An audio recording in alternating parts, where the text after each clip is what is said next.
Bonjour, bienvenue à la fromagerie Ruban Bleu. Je m'appelle Jean-François Hébert et je vous invite sur ma terre locale.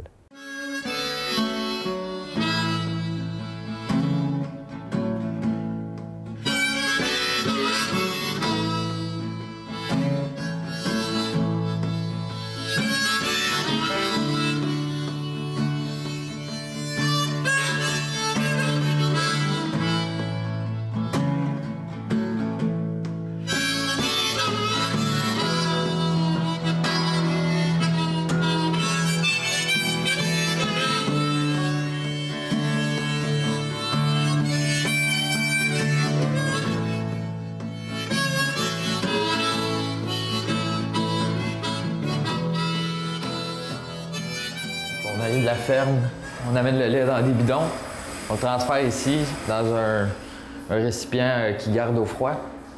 Le lait est gardé à 4 degrés, comme ça nous permet de pouvoir le transformer. On peut le transformer maintenant ou on peut le transformer dans une journée ou deux. C'est une méthode pour conserver du lait pendant quelques jours. Ensuite, le lait, dépendamment de quel jour on transforme, ici ça nous permet de le garder 2-3 jours. Donc, quand on en a assez, on pompe le lait, ça s'en va de l'autre côté. On peut peut-être aller voir ça.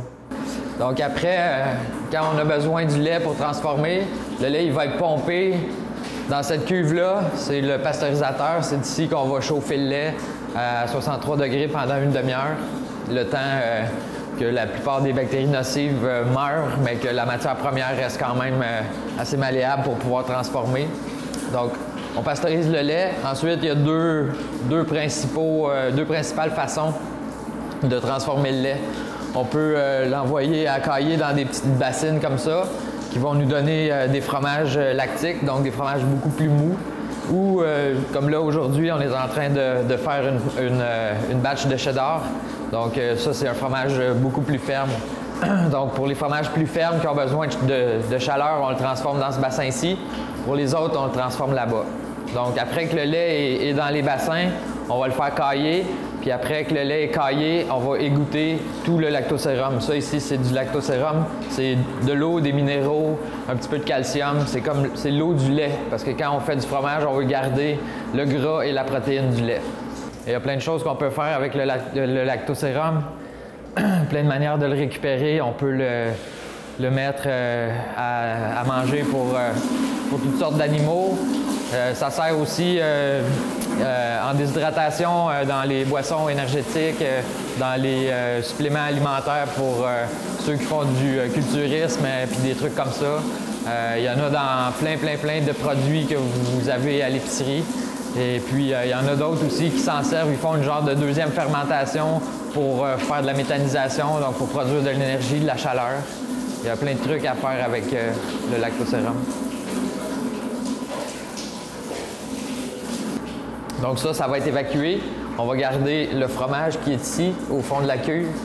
Voilà, ça va devenir du cheddar. C'est ça. Donc, le lait, c'est la matière première. Puis après ça, on peut faire n'importe quoi avec du lait. C'est comme un musicien qui a un piano devant lui. Il peut jouer n'importe quoi avec. Le piano, c'est sa matière première. Nous autres, le lait, c'est notre matière première. Après ça, on peut le transformer en symphonie pour les papilles.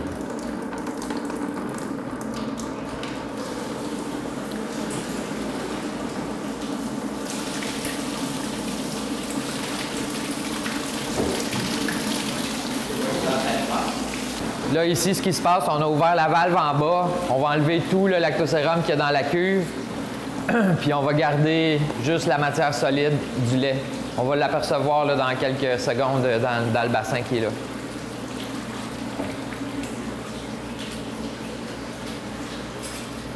Le fromage, ça existe depuis tout le temps, là. Tout le monde fait du fromage depuis tout le temps. On n'a rien inventé ici, là. En fait, j'avais pas une passion particulière pour le fromage. Moi, ce qui m'intéressait, c'était produire quelque chose, le transformer puis le vendre. Fait que ce soit du fromage ou de la boisson ou de la confiture ou peu importe, c'était ça mon but. J'avais pas d'idée fixe avant de prendre possession de l'entreprise ici, là. Mais je trouvais ça intéressant de produire, transformer, vendre. C'était ça mon but. Puis là, ben c'est ça, on est tombé dans le fromage, puis là-dedans, C'est un monde qui s'ouvre devant toi là. Bien, il y a des formations ici au Québec, mais la meilleure formation, c'est ce qui se passe en France. C'est eux autres les spécialistes du fromage dans le monde. C'est eux autres qui ont développé plein de techniques scientifiques pour le fromage, pour savoir comment ça se passe quand le lait se transforme en fromage. Donc, toute la physico-chimie du lait, la biochimie du lait, la microbiologie, tout ça, ils ont de l'expertise à fond en France. Puis, ben, c'est d'eux autres qu'on prend nos connaissances.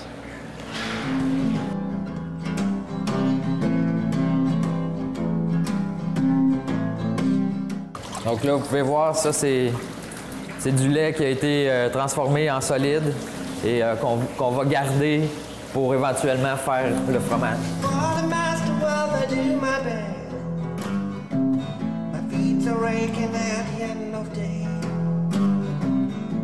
Là, on égoutte pour enlever le lactosérum.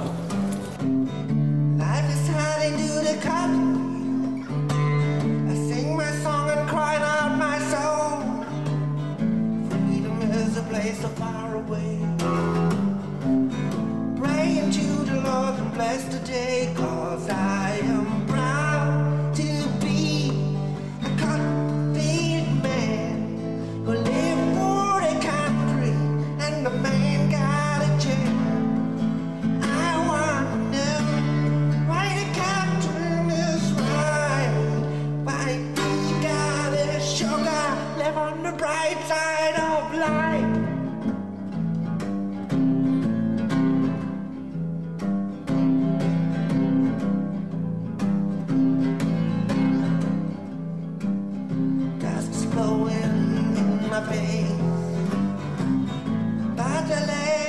Bien, ici, c'est pas une fromagerie industrielle, fait que tout est fait à la main. Les fromages sont moulés à la main, sont égouttés à la main, sont salés à la main, retournés à la main, lavés à la main, tout est à la main.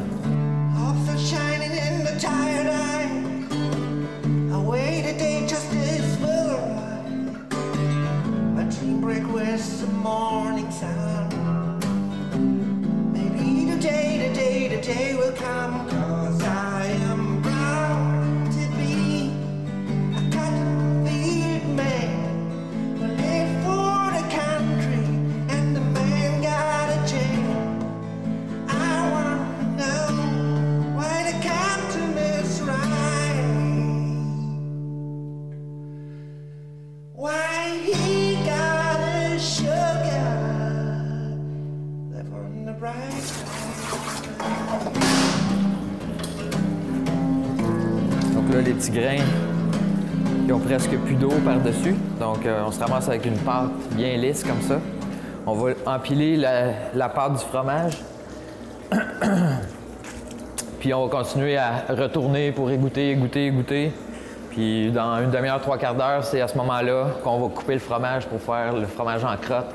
Puis le fromage en crotte, c'est lui qu'on presse pour faire les meules de cheddar. Voilà. Mais quand on fait du cheddar, on a un rendement d'à peu près 9 à 10 %. Donc pour 100 litres de lait, ça nous fait entre 9 et 10 kilos de fromage. Une chèvre, bien, ça dépend des chèvres. Il y en a des meilleures que d'autres. Mais en général, au cours de l'année, nos chèvres, nous ici, ils produisent entre 1000 et 1100 litres de lait. Mais la moyenne de production au Québec, c'est autour de 700 litres par chèvre par année.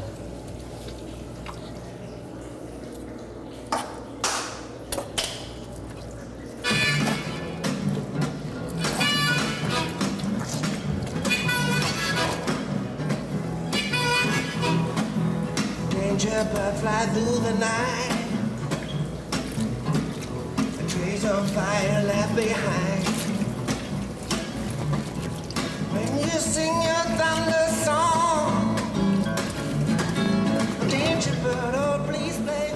Voilà, puis qu'on va laisser reposer 10-15 minutes. Puis après ça, on va retourner jusqu'à temps que le fromage soit assez sec pour qu'on puisse le couper. Donc le lait a caillé dans cette bassine-ci, ça nous donne un caillé beaucoup plus mou. C'est comme une genre de pâte, si on veut. Et ça, on s'en sert pour faire des fromages à pâte molle qui vont devenir comme ça ici éventuellement. Ça, c'est plus les crottins de chèvre typiques. Là. Ça, c'est la typique fabrication du fromage de chèvre. Ça va cailler dans un bassin comme ça, on va le mouler, on va l'égoutter, puis ça va donner des petits crottins de chèvre. Le fromage, le lait a caillé dans la petite bassine. Là maintenant, au lieu de le couper comme ça, de le chauffer, puis d'égoutter le lactosérum, ce fromage-là, c'est plus difficile. Il faut le mettre dans un tissu qui va filtrer le liquide et qui va garder le solide. C'est toujours le même principe. Quand on fait du fromage, on garde le gras et la protéine du lait, puis on essaie d'évacuer l'eau. Donc ça, c'est une autre méthode pour évacuer l'eau du lait puis garder les matières solides. Fait que c'est cool, c'est du terrapène. Ben, c'est du lactosérum. Lactosérum. C'est ça.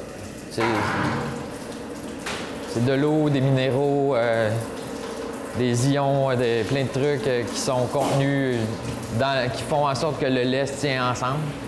Mais là, dans le fond, on extirpe les matières solides. Donc, tout ce qui reste, c'est ce qui est dissous dans l'eau du lait.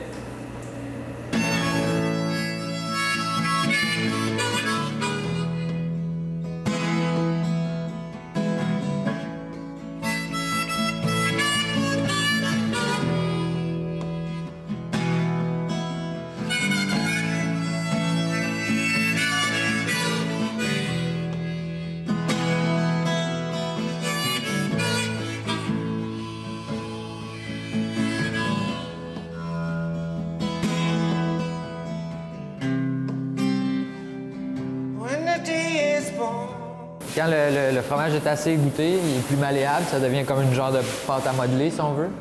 Puis on le moule, on le met dans des moules pour qu'il prenne cette forme-là.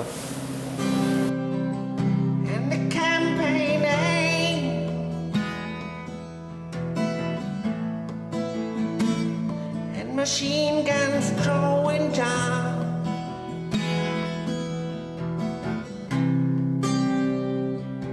No white ship come to her, and the sunshine through the clouds. Darkness filled with light, and everybody's glide. Donc, à chaque retournement, on peut voir, il y a toujours du lactosérum qui s'écoule. Puis, plus on va le faire souvent, plus ça va s'égoutter. Pas complètement sec, il faut quand même qu'il reste un peu d'humidité dedans. Mais le but, c'est qu'il soit assez sec pour faire le petit quick du fromage en crotte qu'on recherche. Fromagerie Ruban Bleu, en fait, c'est une des plus vieilles fromageries de chèvre au Québec qui possède ces animaux. Ça a débuté au début des années 80. C'est un couple à la retraite qui avait ça. C'était comme leur deuxième projet de carrière. Puis nous, ben, on est arrivés il y a 8 ans déjà. Puis on a comme pris la relève de ce couple-là. Puis on est demeuré 3 ans sur l'ancien site avant de déménager ici. Là, maintenant, ça fait 5 ans. Qu'on produit et qu'on transforme ici à la fromagerie. Donc, c'est des petites installations toutes neuves. Même si ça fait 5 ans qu'on transforme du lait, c'est pas la transformation du lait qui décourage quelqu'un. Je pense que qui me décourage, en fait, c'est de toujours faire la même chose. Ça serait décourageant, mais ici, on a une gamme de fromages vraiment très élargie.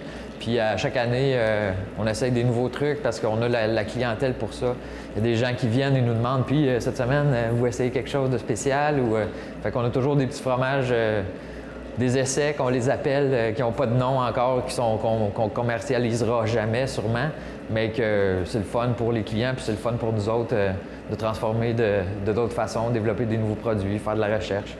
C'est toujours super intéressant. C'est sûr, faire du fromage, c'est une recette, mais en même temps, il faut toujours être à l'écoute du lait parce que selon les saisons, le lait il va changer. Des fois, il va acidifier plus vite, des fois non. Des fois, le caillé va être plus ferme que d'autres fois. Il faut toujours s'adapter au lait qu'on transforme pour arriver à un produit fini qui va être toujours plus ou moins semblable.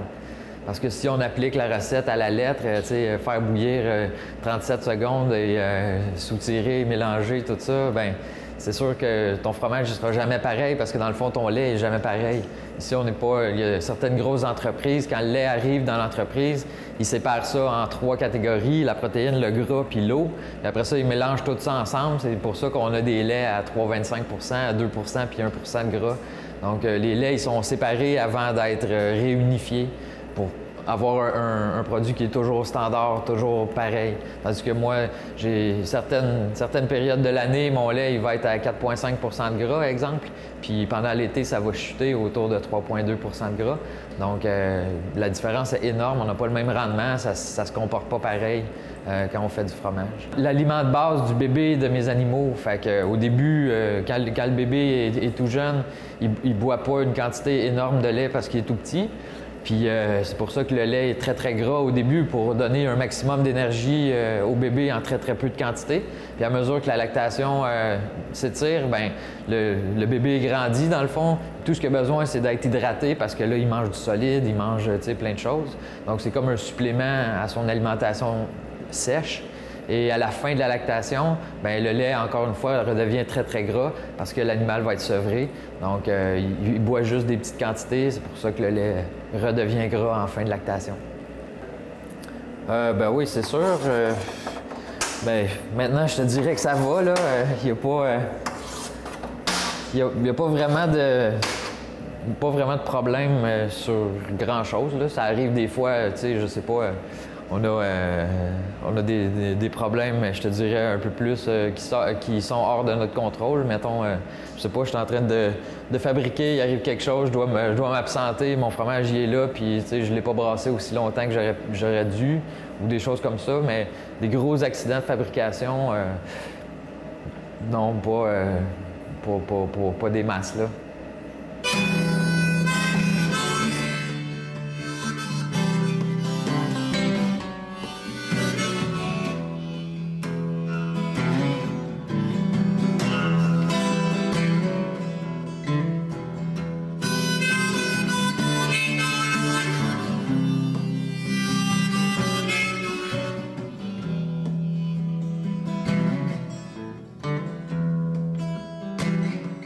Je suis en train de retourner le fromage pour qu'il s'égoutte encore plus.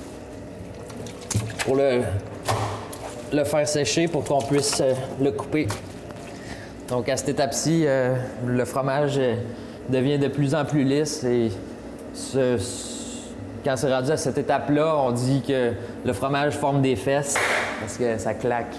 Bien, le cheddar, on en fait quand on en a besoin. C'est pas un fromage qu'on fait à chaque jour, là. Fait qu'on en fait quoi, une fois par 2 semaines environ. Puis ça, c'est toujours plaisant de changer la routine. Ça me valorise beaucoup de faire ça, de réaliser ce que je voulais faire dans le fond, de produire, transformer, vendre. Mais le plus gros moment de satisfaction, c'est quand quelqu'un arrive ici. Bien, quand il arrive ici pour la première fois et qu'il me dit que mes fromages sont bons, mais la plus grande satisfaction, c'est quand il revient une deuxième puis une troisième fois parce que mes produits sont bons. Ça, c'est toujours flatteur pour l'ego. Les fromagers fermiers, c'est des fromagers qui possèdent leurs animaux. Non, il n'y en a pas des millions. Il y en a autour d'une quinzaine. On est moins de 20 fromagers fermiers en chèvre. Puis fromagers fermiers, vaches, chèvres, brebis, tout confondu, c'est autour d'une 50aine dans tout le Québec. On est loin des chiffres français. En France, des fromageries comme la mienne avec des chèvres puis un atelier de transformation, il y en a plus que 6000. Puis ici, ben, on peut les compter sur les doigts des mains puis des orteils. Oui, bien en fait, c'est ça, des recettes, tu peux pas vraiment en inventer. Il y a toujours quelqu'un avant toi dans un autre pays qui a fait plus ou moins la même chose. En fait, c'est pas vraiment compliqué. T'as du lait, t'as un enzyme de coagulation. Après, tu coupes petit, tu coupes gros, tu fais chauffer beaucoup, tu fais pas chauffer beaucoup. Tout ça fait une différence sur ton produit fini.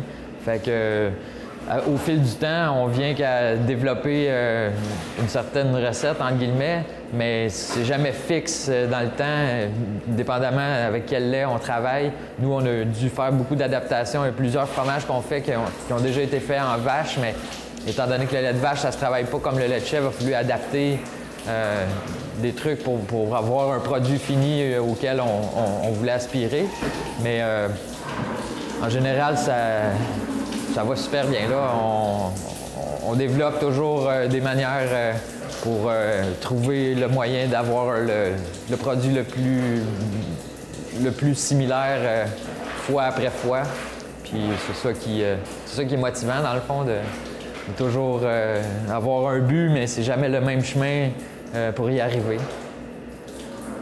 Ben, ça prend 24 heures à cailler. Après ça, on les moule, on démoule, puis on rentre dans les salles. Donc le lait, en général, grosso modo, il va passer 3 jours ici dans la fromagerie avant d'être rentré dans les salles là-bas où est-ce qu'on va affiner les fromages. Donc on va les faire vieillir pour changer l'aspect, changer la texture, puis changer le goût du fromage.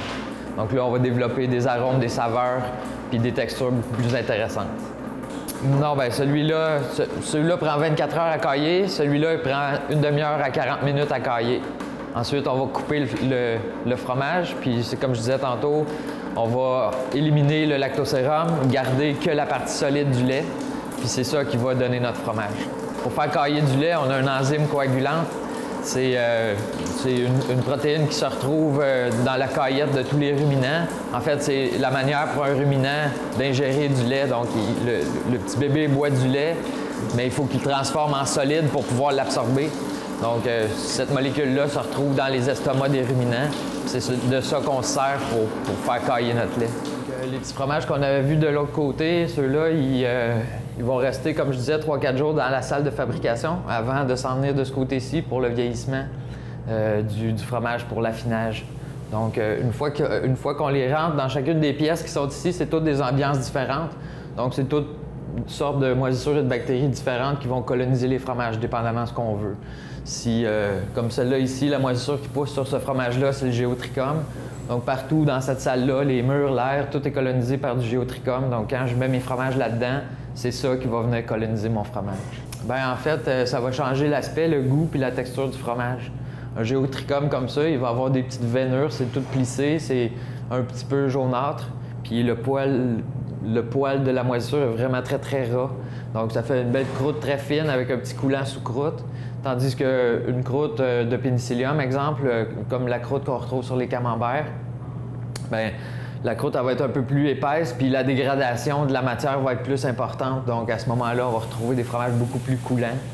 Bien, la bactérie fait le fromage, mais après, la moisissure transforme le fromage, affine le fromage. On met toujours ces fromages-là, là. En fait, on ensemence la salle avec des spores de ces moisissures-là. Puis, en fait, eux autres viennent se développer sur le fromage parce qu'en fait, un fromage blanc, un fromage qui sort du moule, ça ressemble beaucoup à un terreau à l'extérieur qu'on vient de labourer, mettons. Comme là, à l'extérieur, jamais on va voir une parcelle de sol à nu. Il va toujours forcément avoir quelque chose qui va pousser dessus. Bien, le fromage, c'est la même chose. C'est comme un terreau où est-ce que quelque chose va venir s'implanter justement pour faire une protection pour la pâte, pour pouvoir garder le fromage pendant plusieurs mois, voire des années. Donc, en ayant cette protection-là, ça fait un contact avec l'air, mais à l'intérieur du fromage, c'est protégé. Donc, quand on coupe un fromage, la croûte, quand on passe à travers la croûte, on voit toujours que l'intérieur du fromage est blanc, jaune ou bleu, peu importe le fromage qu'on fait, mais l'intérieur n'est jamais du même aspect que l'extérieur. Parce que ça fait une barrière protectrice, justement, pour conserver le produit.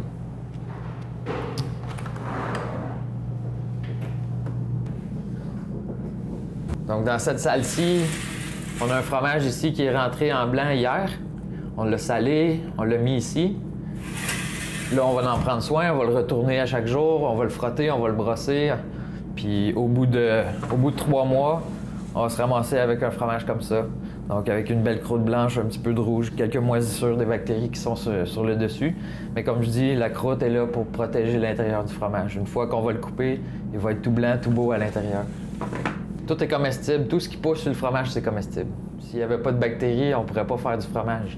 Parce qu'en fait, on ensemence du lait avec des bactéries ou il y a déjà des bactéries qui sont contenues dans le lait naturellement.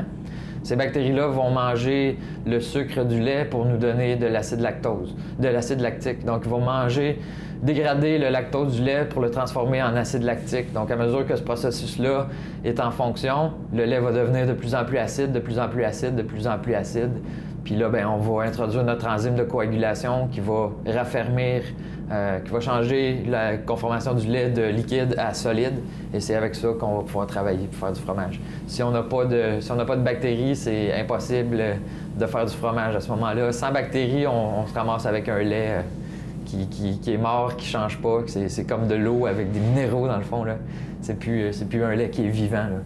En fait, il faut qu'il y en ait assez pour justement pouvoir acidifier le lait. Donc là, on parle de milliards et milliards, 10 à la puissance infinie. Là. Ça se fait juste se multiplier dans le lait. Puis après ça, vient un temps où est-ce que le lactose est complètement dégradé.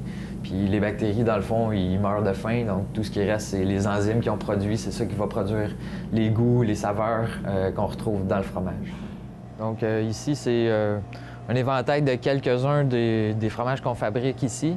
En fait, vous en avez 7-8 en ce moment, mais on en fait beaucoup plus que ça. Il y a plein de variations sur lesquelles on peut travailler sur un même fromage. Donc, on a une gamme assez élargie pour tous les palais, en fait. Et ce qui est intéressant, c'est qu'avec le même lait, on peut faire une panoplie de fromages complètement différents. Donc, j'ai des pures chèvres cendrées, un peu coulants ou plus de type européen. J'ai ici une belle pâte ferme avec des ouvertures propioniques, genre fromage suisse. Ici, c'est le cheddar, comme le cheddar qu'on a fait tantôt, sauf que celui-là, on a rajouté du romarin dedans. Donc, ça lui donne un petit plus. Et on a aussi les fromages frais. Vous avez vu les fromages qui étaient dans les moules dans la fromagerie. Bien, une fois démoulés, ça donne des petits fromages comme ça, lesquels on peut agrémenter. Dans ce cas-ci, c'est des canneberges qui ont macéré dans le site de glace. Donc, il y a tout un éventail de variations qu'on peut faire sur la plupart de nos produits. Puis c'est à notre plus grand plaisir et au plus grand plaisir du monde qui vient chez nous. Ah ben c'est sûr que quand tu as un verre de lait puis tu te rends compte que tu peux faire tout ça avec le lait, c'est sûr que c'est super intéressant. Mais ce dont je suis le plus fier, c'est que tous les fromages qui sont là, ils sont tous très bons. Fait que ça, pour moi, c'est pleinement satisfaisant. Mais on travaille fort à la qualité de nos produits, à essayer d'avoir un fromage qui est toujours stable ou semblable. Puis, ben, de voir ça, c'est sûr que c'est super intéressant. En plus, c'est bon au goût.